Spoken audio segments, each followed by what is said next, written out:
Hello and welcome once more to the Bench Report, where we discuss recent debates from the benches of the UK Parliament. A new topic every episode. You're listening to Amy and Ivan. Today, we're looking at the debate around Level 7 apprenticeships. That's the master's degree equivalent. And we're trying to understand the core conflict. It seems to be a choice, really. Is the government prioritizing funding for younger people just starting out, or securing high-level skills for really critical sectors? Precisely. Let's get into the policy itself.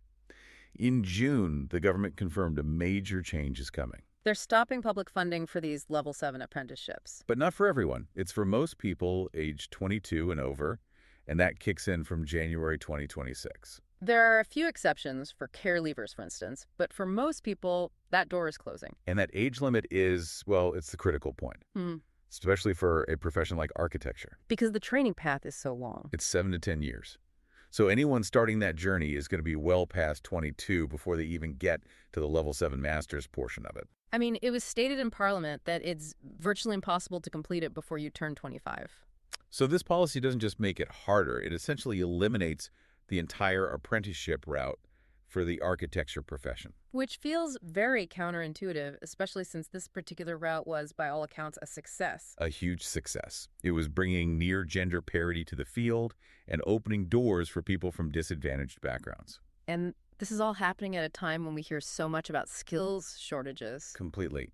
Skills England estimates we need over 250,000 extra construction workers by 2028. Including architects and town planners? Yes, just to meet the government's own housing targets. So you're shrinking the talent pool right when demand is at its highest. We'll talk about the money, because the financial disparity here is quite something. It is. A Level 7 apprentice gets about £10,000 in support for their Part 2 qualification. 10,000. And a full-time student on the traditional university route. They can access up to £46,000. That's a massive gap. And it must have a huge impact on who can even consider that path. It does. And this connects directly to the size of the business, which was a crucial point raised in the debate. You mean large firms versus small ones? Exactly. A large consultancy might be able to absorb the cost of training, but small and medium-sized practices, which are the backbone of the sector. They rely entirely on the skills levy funding to take on apprentices. Entirely. They can't finance it directly. For them, this change means the route simply disappears. So what was the minister's rationale for making a decision with such significant consequences? The central argument is about rebalancing the system.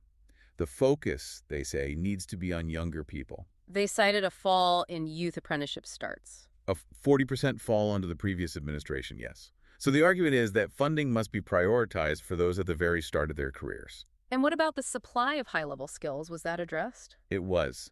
The government's position, citing Skills England, is that there are other options available. Non-apprenticeship master's courses. Correct. The suggestion being that the long-term supply of skills is unlikely to suffer significantly.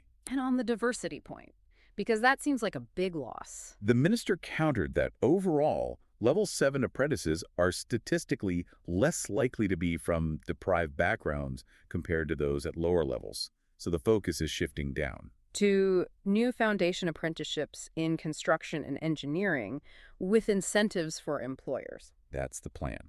So we're left with this very clear trade-off, a real tension in policy. It is. How can the system support new, young entrants while also ensuring that vital professions, ones that need these long qualification times, don't lose their best way of bringing in diverse talent and filling critical skills gaps? That does seem to be the strategic contradiction at the heart of this. And that's the question you're left to consider. As always, find us on social media at Bench Report UK. Get in touch with any topic important to you. Remember, politics is everyone's business. Take care.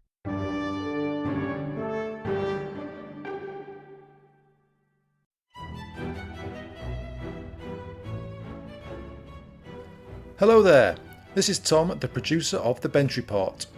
Listener suggestions are vital to my mission of making politics more accessible and accountable. So, if you have an issue that's really important to you, personally or professionally, and want to know what those in power are doing about it, please get in touch via email or via our socials at Bench Report UK. I'll grab another coffee and start scanning those parliamentary archives.